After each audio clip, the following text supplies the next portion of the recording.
कहा जाता है कि वट वृक्ष की जड्डियों में ब्रह्मा, तने में भगवान विष्णु व डालियों व पत्तियों में भगवान शिव का निवास स्थान माना जाता है।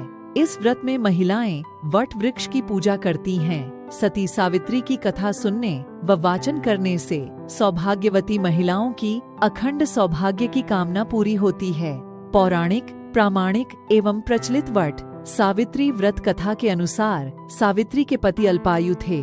उसी समय देव आर्ष नारद आए और सावित्री से कहने लगे कि तुम्हारा पति अल्पायु है, आप कोई दूसरा वर मांग लें। पर सावित्री ने कहा, मैं एक हिंदू नारी हूँ, पति को एक ही बार चुनती हूँ। इसी समय सत्यवान के सिर में अत्यधिक पीड़ा होने लगी।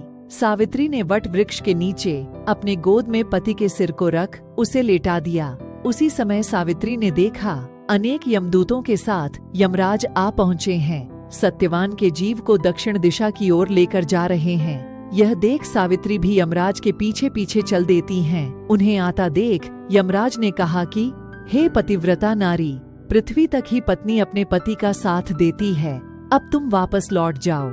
उनकी इस बात पर सावित्री ने कहा, जहाँ मेरे पति रहेंगे मुझे उनके साथ रहना है, यही मेरा पत्नी धर्म है। सावित्री के मुख से यह उत्तर सुनकर यमराज बड्डे प्रसन्न हुए। उन्होंने सावित्री को वर मांगने को कहा और बोले, मैं तुम्हें 3 वर देता हूँ, बोलो तुम कौन कौन से 3 वर लोगी।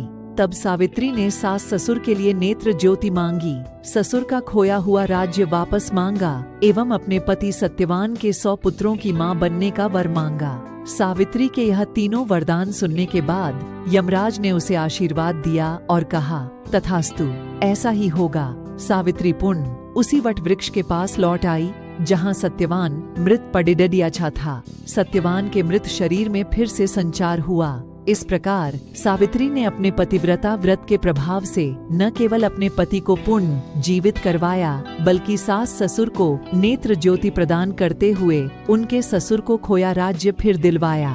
तभी से वट सावित्री अमावस्या और वट सावित्री पूर्णिमा के दिन वट वृक्ष का पूजन अर्चन करने का विधान है।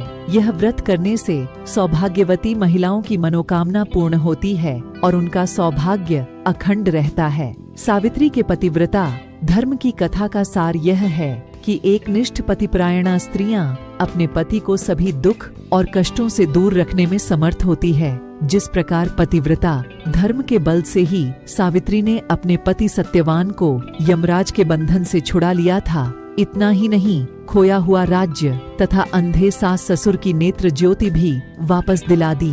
उसी प्रकार महिलाओं को अपना गुरु केवल पति को ही मानना चाहिए। गुरु दीक्षा के चक्र में इधर उधर नहीं भटकना चाहिए।